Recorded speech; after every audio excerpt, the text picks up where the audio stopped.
It was 2:37 a.m. when my phone started ringing. That sharp, piercing sound sliced through the silence of my room, dragging me out of the few hours of sleep I'd managed to get. At first I ignored it. Maybe a telemarketer or a wrong number. But it didn't stop. It rang again, and again. When I finally glanced at the screen, my heart stopped. It was my daughter, Anna. Anna never called this late. She's the kind of girl who texts goodnight before 10, who hates staying out too long, who always tells me where she's going. Something was wrong, terribly wrong. I swiped to answer, my voice shaky. Anna? Sweetheart, what's going on? There was a moment of silence and then I heard it. Her voice, broken, trembling, and terrified. Mom, please don't be mad, she whispered between sobs. I'm at the police station. I sat up straight, the blood rushing to my head. The police station? What are you talking about? Why? She just cried harder. They think I did something bad, but I didn't, Mom. I swear I didn't do anything. Before I could ask another question, I heard a man's voice in the background. Miss, you have to end the call now. Anna's voice came through one last time, soft and desperate. Please come. I need you. Then the line went dead. For a few seconds I just sat there, staring at the phone screen, willing it to ring again. It didn't. My hands started trembling. My heart was pounding so hard I could hear it echoing in my ears. I threw on a coat, slipped on my shoes without socks, grabbed my keys and ran out the door. The streets were eerily empty. The air felt cold and heavy as I drove through the darkness. My thoughts were spinning so fast I could barely breathe. Anna had never been in trouble before. Never. She was quiet, responsible, and kind to everyone. What could she have possibly done to end up at a police station in the middle of the night? Every horrible thought imaginable ran through my head. Was she in an accident? Did she defend someone? Did someone hurt her? When I finally pulled up to the station, the bright fluorescent lights made the place feel colder than the night outside. I ran inside, my heart racing, and went straight to the front desk. The officer behind the counter looked up with a tired expression. I'm Anna's mother, I said breathlessly. She called me, said she's here. What happened to her? He hesitated, his eyes flicking to another officer nearby. Then he said, Ma'am, please calm down. Your daughter is safe. She's in the holding area for questioning. Questioning for what? I demanded. She's only 17. What could she possibly have done? The officer took a deep breath. There's been an incident. A boy went missing earlier tonight. Your daughter was reportedly the last person seen with him. For a moment, I couldn't even process his words. Missing? I repeated slowly. What boy? What are you talking about? His name's Daniel Miller, he said quietly. 17 years old. A friend of your daughter, I believe? My stomach dropped. Daniel. He'd been at our house just last week, helping Anna with her science project. He was polite, soft-spoken, and always respectful. There has to be some mistake, I said firmly. Anna would never hurt anyone. I understand, ma'am, the officer said gently, but we need to ask her a few questions to figure out what happened. Please have a seat. We'll let you know when you can see her. I sat down on one of the hard chairs in the waiting area. The clock on the wall ticked loudly, each second dragging on like an hour. I could hear faint voices from the back. One of them was Anna's. I couldn't make out the words, but her tone, it was the sound of pure fear. My mind started replaying the last few days. Everything had seemed normal. Anna went to school, did her homework, laughed at dinner, talked about a class trip next week. The only odd thing was how distracted she'd been, constantly checking her phone, looking nervous whenever a message came in. When I'd asked, she just brushed it off. It's just school stuff, Mom. Now, sitting in that cold police station, those words echoed in my mind. School stuff. What if it wasn't? About 20 minutes later, a detective walked out. He was middle-aged, with tired eyes but a calm voice. Mrs. Walker? I stood up instantly. That's me. I'm Detective Harris, he said, extending a hand. Your daughter's with us. She's not under arrest at the moment, but we do need your consent to continue questioning her given her age.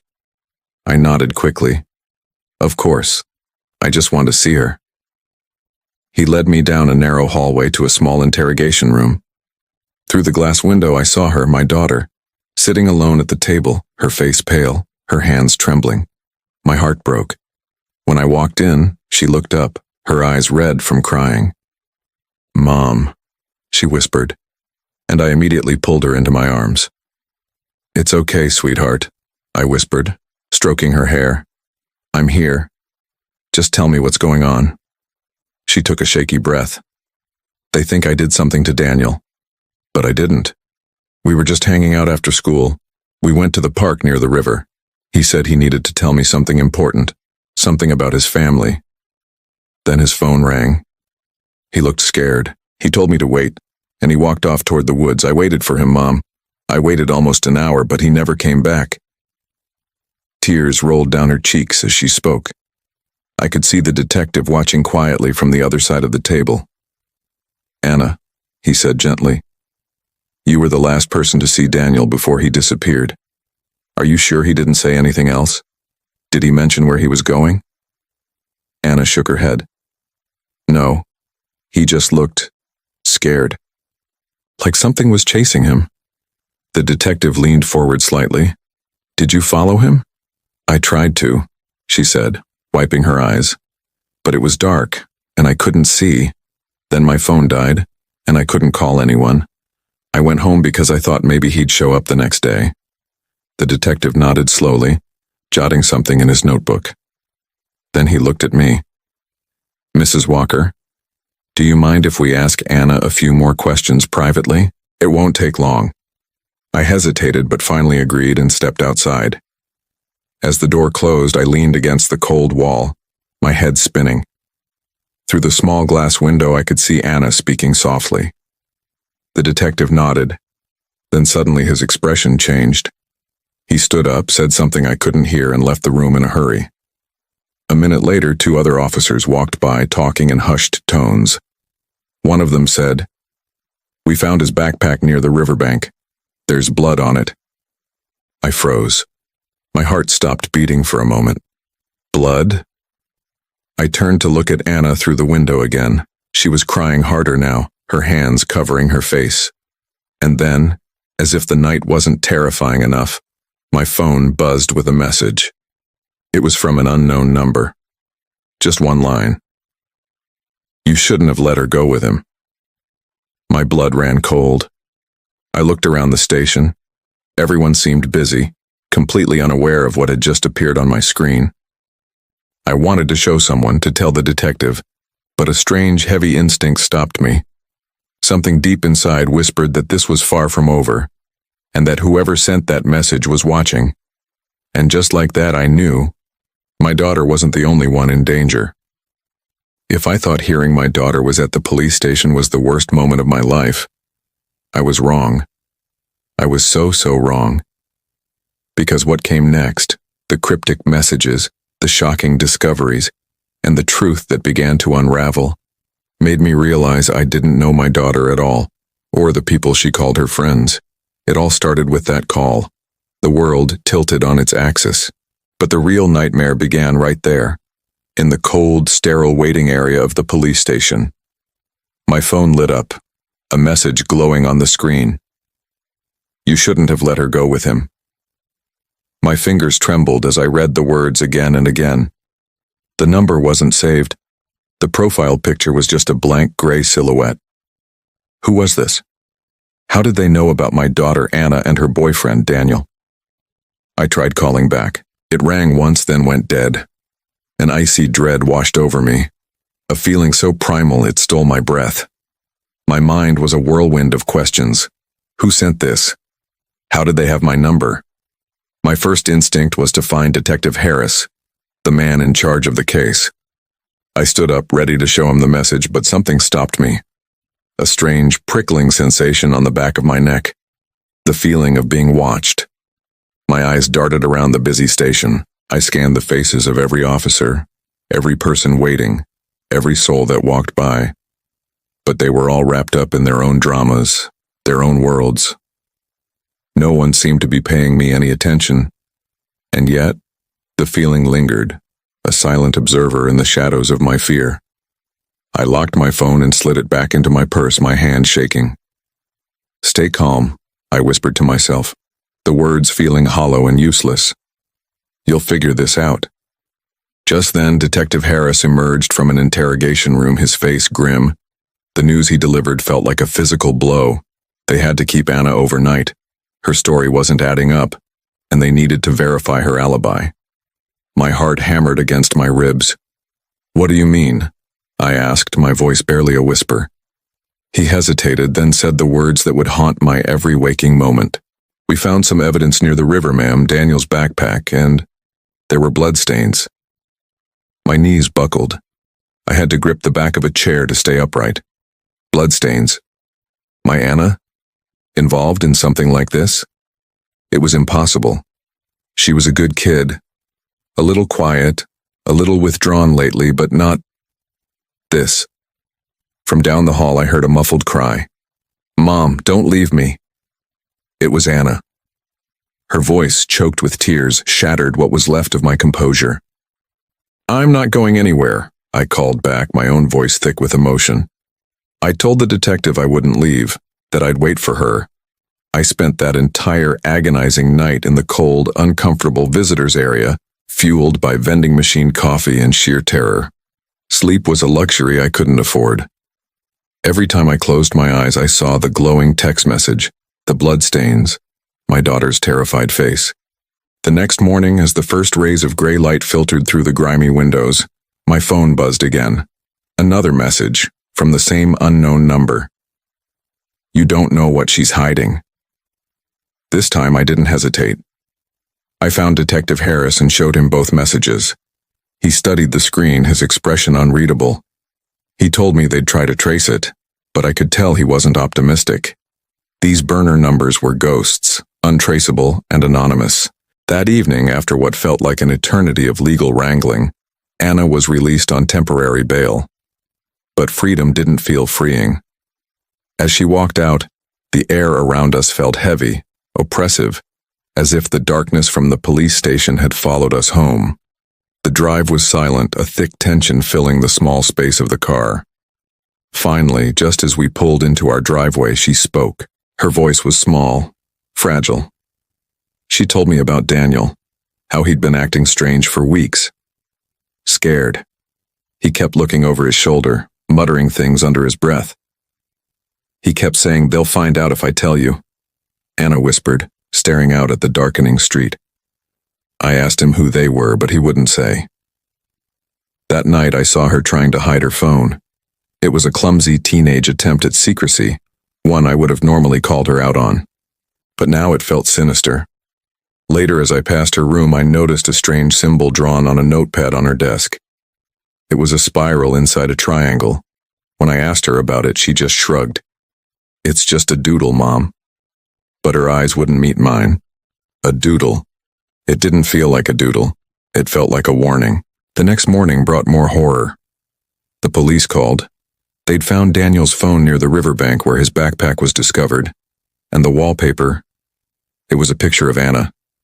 A candid shot, taken just 2 nights ago, the night Daniel disappeared.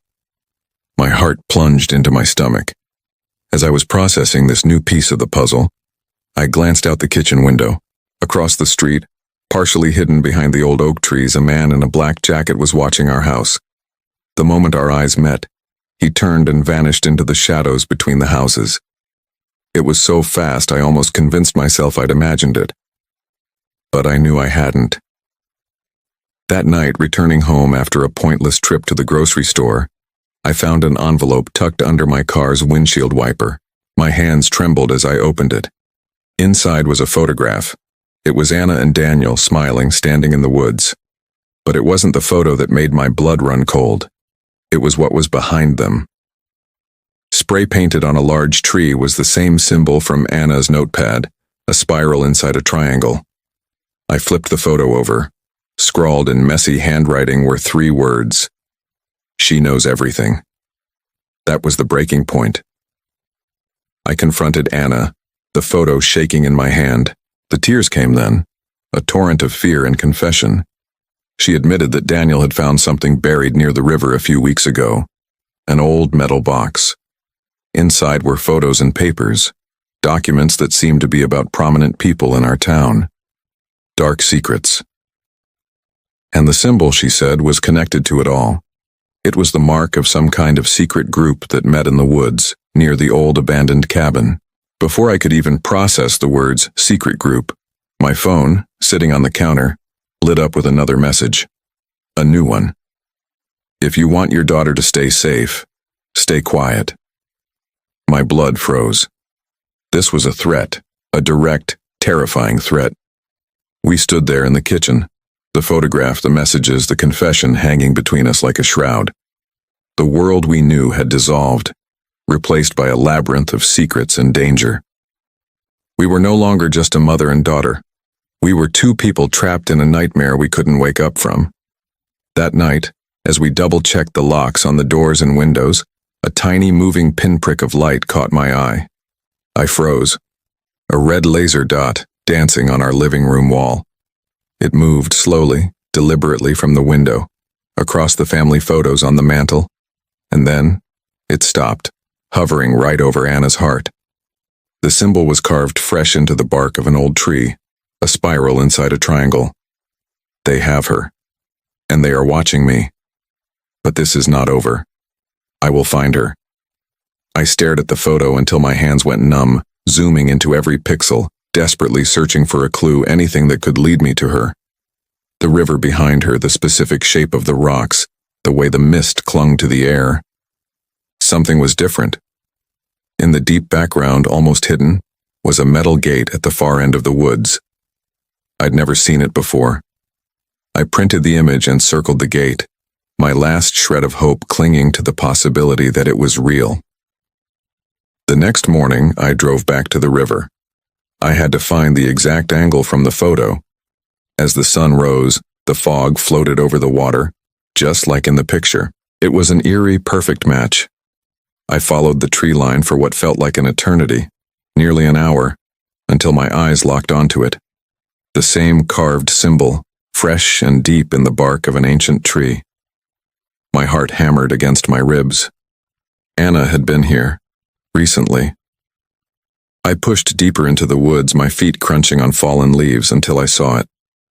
The old metal gate, half swallowed by vines and broken branches. It was locked shut with a heavy, rusted chain, and there it was again, the spiral triangle symbol welded directly into the metal frame.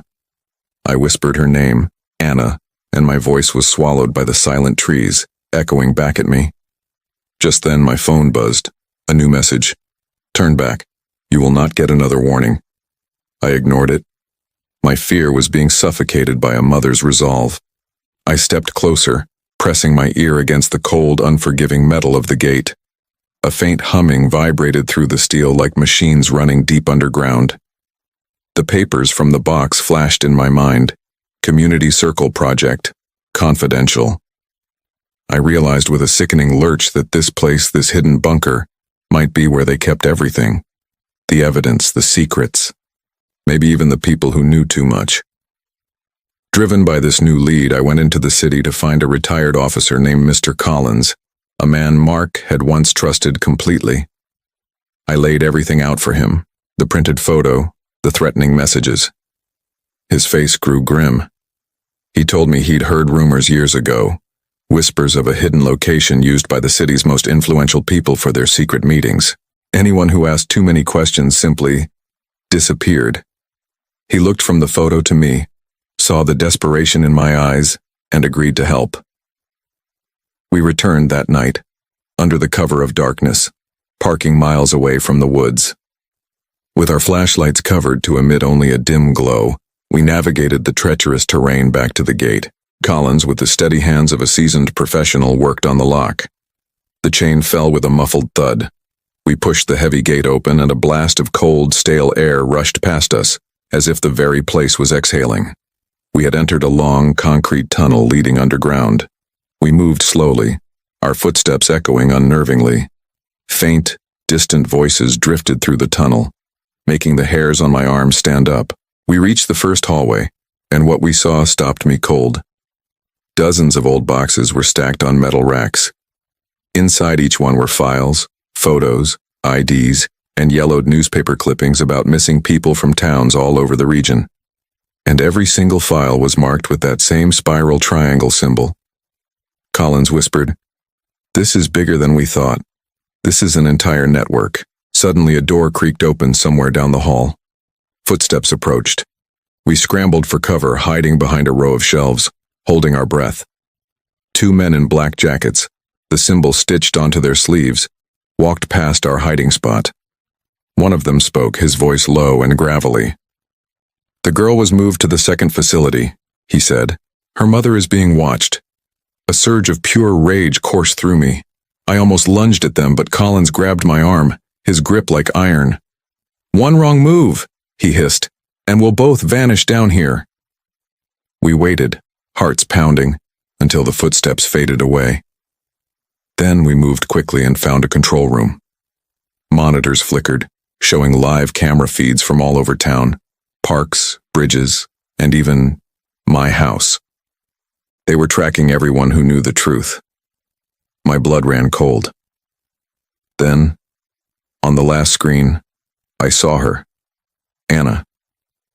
She was sitting in a narrow, bare room. Her hands weren't tied.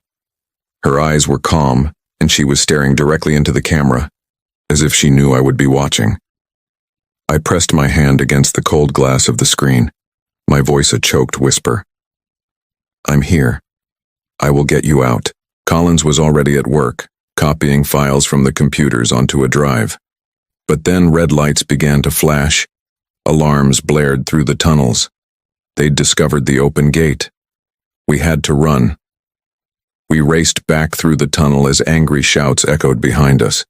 We burst through the gate, slammed it shut, and Collins somehow managed to relock it from the outside.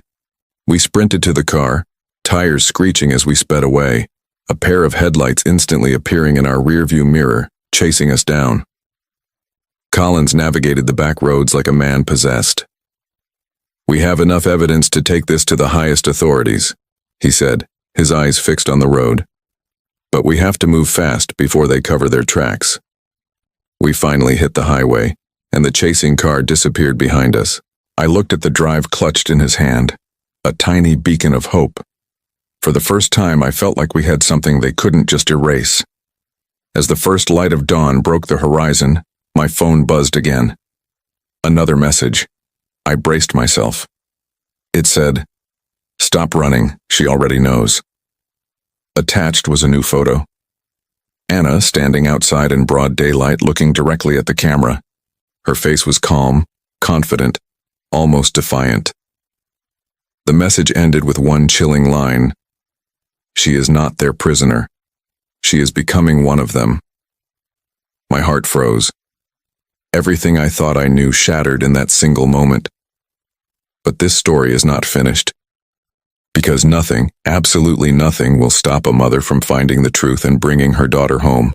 Thank you so much for following along with this journey. It means the world to me. If you want to see what happens next, please make sure to subscribe and hit that notification bell. We're in this together now.